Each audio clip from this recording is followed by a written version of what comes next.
So, hi guys, welcome back to my channel. This is Pandu from Tech Dude, and in this video, I have done a lot of research on how to choose a perfect smartphone according to your budget.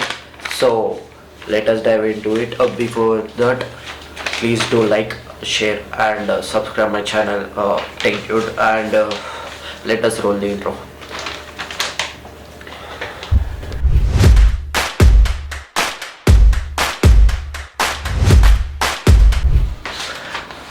As you can see, recently I have observed there are two user case scenarios.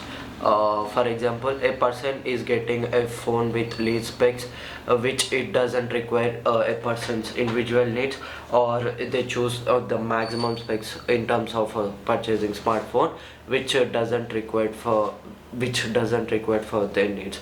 This is a typical use case scenario. Now I am going to tell you how to choose a perfect smartphone.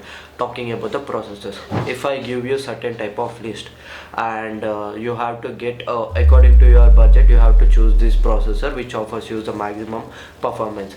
It doesn't go like that, because every year the smartphones or the processor brands such as MediaTek and Snapdragon launch different types of processors in different type of budget. Create a drastic differences in these types of charts. Talking about another thing is that for example, if you take a Oppo F23 or mid-range Samsung smartphones or Vivo smartphones, they doesn't offer processor according to your price range. Such as in another scenario, I was going through Amazon. I have found a phone called Oppo F23 5G which comes with Snapdragon 695. I feel like it is the worst processor the Snapdragon have ever produced in their lifetime, I guess, because it doesn't justifies the performance according to the price, because they offer Snapdragon 695 for 25,000. There are much more better options, such as like there are OnePlus Nord series and OnePlus Nord series and Nothing phone which has a better processor and which offers better performance and stuff. And there is another thing is that if the smartphone processor is pretty bad, the YouTubers they just say it on face. And if there is another use case scenario whether the smartphone processors are good, they just talk about the Geekbench performance and stuff. They doesn't go in in-depth analysis or in-depth explanations of the processor, such as throttling testing and doing its this kind of stuff. You have to choose whether the processor is meeting your performance and stuff. There are two types of performance, such as I've written all those terms in the paper. IRP performance, which is the maximum capabilities your processor can push. A higher sustainable performance, which is a constant performance. I feel like talking about the higher peak performance, it does fluctuate while according to the time. The longer periods you use your smartphone, the performance drops according to that. The sustained smartphone is the type of smartphone which just as an consistent performance while you are using your smartphone and stuff. Tip number one: if you want to get smartphones in budget range such as around 25k 18k, I suggest you to avoid smartphones such as Oppo, Samsung budget smartphones. They use Samsung Exynos processor, they use poor hardware quality, the design is quite outdated, they still use water drop design. It doesn't make sense. So if you are getting smartphones in budget, to avoid Samsung and brands like Oppo, Vivo, and you can also prefer purchasing brands like OnePlus and stuff and etc. The performance doesn't depend upon the processor only. It also depends upon the various hardware components such as ROM. ROM is nothing but the internal storage of your smartphone, you can say. And the another thing is RAM. ROM and RAM does play crucial role in terms of smartphone performance. First thing, talking about the RAM, there are terms like DDRx into 5, DDRx into 4. According to the number, the higher the number, the greater the performance. DDR for user, if you take example DDR4 smartphone and DDR5 smartphone, DDR5 smartphone has much more efficiency and it performs much more faster while multitasking. And another thing is that storage. There are, in terms of storage, there are terms like UFS 2.2, UFS 2.5, UFS 2.6 and stuff like that. There are terms, different types of terms, like the maximum the number, the higher the performance. If you take the user case in or the case study of Samsung smartphones, usually the UFS 3.1 doesn't supports 128 GB storage option. It comes with at least 256 GB storage option, as you can see in the Samsung S23 smartphone, because it uses UFS 3.1. And please try to avoid eMMC storage.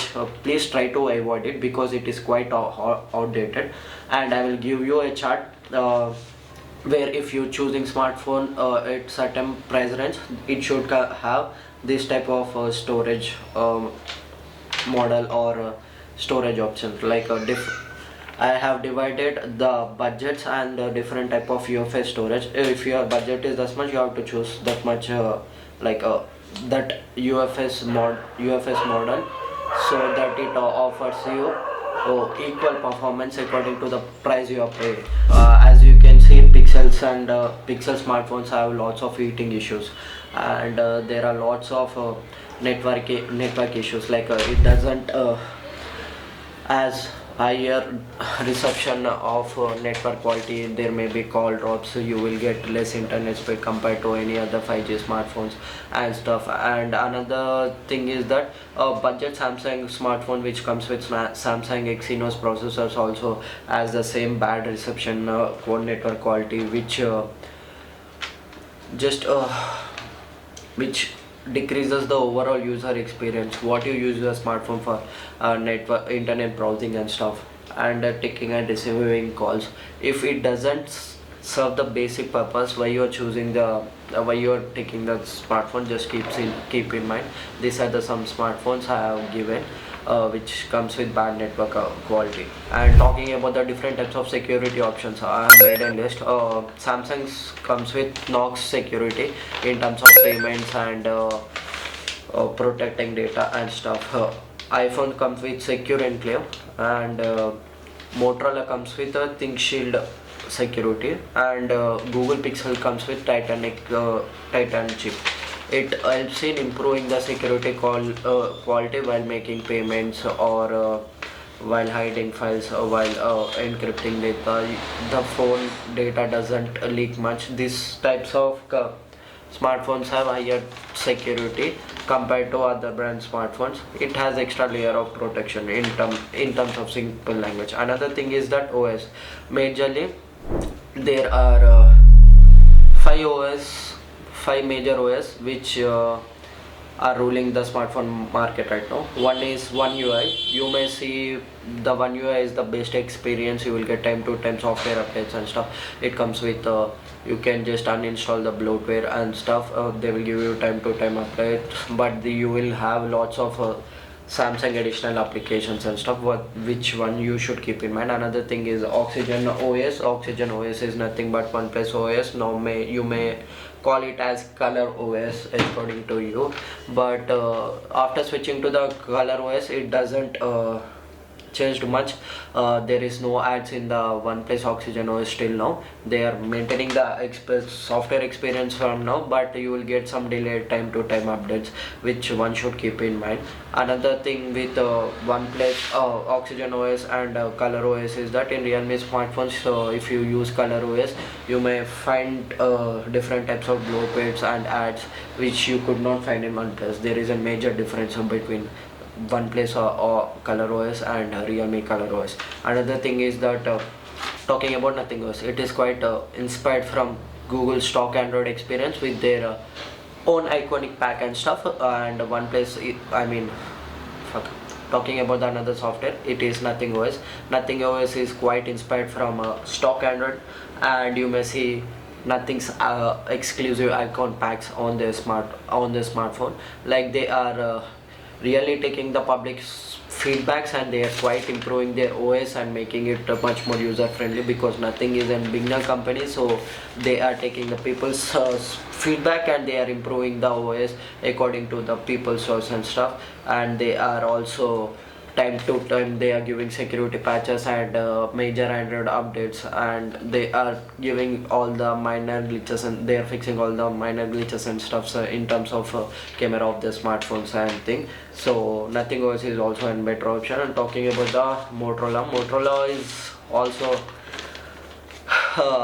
based on completely stock Android with their unique touch of apps, such as you will get unique types of gesture centers. In terms of software updates of Motorola, you should talk less about it, because they doesn't give you software update on time, and which will bother you much. And talking about the another thing is that camera. What you use camera for? Photos and videos. I feel like choosing camera according to your needs. If you click more photos, go for camera centric smartphones, such as Google's mid-range flagship, such as Google Pixel 7 A series makes sense if you want to click better photos, because it doesn't compromise to the flagship Google Pixel. So Google Pixel 7 Pro, it doesn't compromise in terms of quality, because they use same processors, same sensors, but in flagship smartphones you will get an extra sensor. I suggest you to see samples on the Google instead of seeing samples. Okay, in terms of seeing samples on YouTube or video samples on YouTube, because the YouTube usually compresses the files, so that you will lose a quality. Otherwise, what you will watch in, if you watch a 4K video in 360p, does it make sense? No. And while compressing when YouTube compresses the photos or video quality, they completely change the colors and the contrast and everything, and subject the picture will be quite blurry. It doesn't make sense. So just go and see type sample image, type your phone model and sample image. You will get a lot of pics, so that you can get notice of it, and definitely know the purpose. If you want to just click pictures, then definitely go for Google. If you want a balance between these both, just go for Samsung. Like if you want decent video quality, and if you want quite good pictures, then definitely go for Samsung mid-ranges, which has a Snapdragon processor, not the Exynos processor. Exynos processor doesn't provide overall performance or overall great image quality. And another thing is that please do avoid this 200 megapixel gimmicks and stuff. Okay, it is just a software optimization which expands image quality in terms of software process. So just keep in mind, the pixel quality doesn't make sense, just the sensor makes sense, and which you should keep in mind. And in terms of camera, you can keep these points in your mind before considering it. And talking about another key aspect, don't choose a smartphone which has a battery below 3500 milliamperes, and at least choose a smartphone which has 5000 megaamperes of battery life, because it will usually last you a day and 1.5 day. In 2014, 15, 16, in those times the smartphone batteries were like shit, but nowadays every decent smartphone gives you 1 day, 1.5 day battery life without any hesitations. And I prefer you to choose fast charging technology, which will save you a lot of time.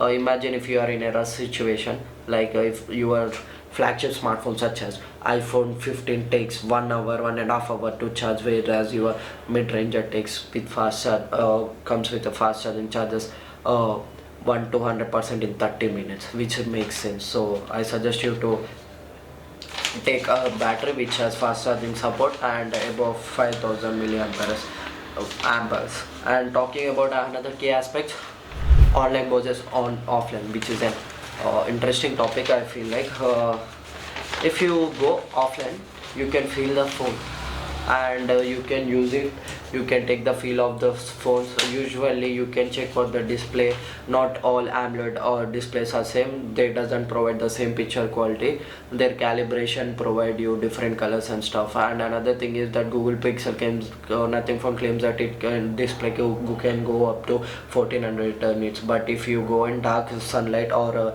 heavy sun, you can't even see a bit on full brightness, and your phone just heats up a lot.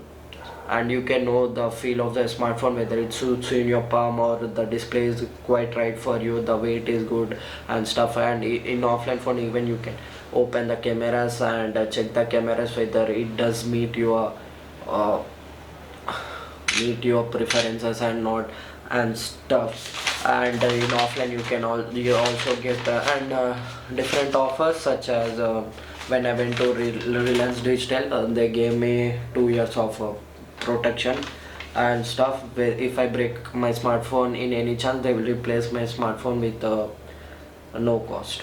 So this kind of offers you will get out, or you can exchange it for a better price.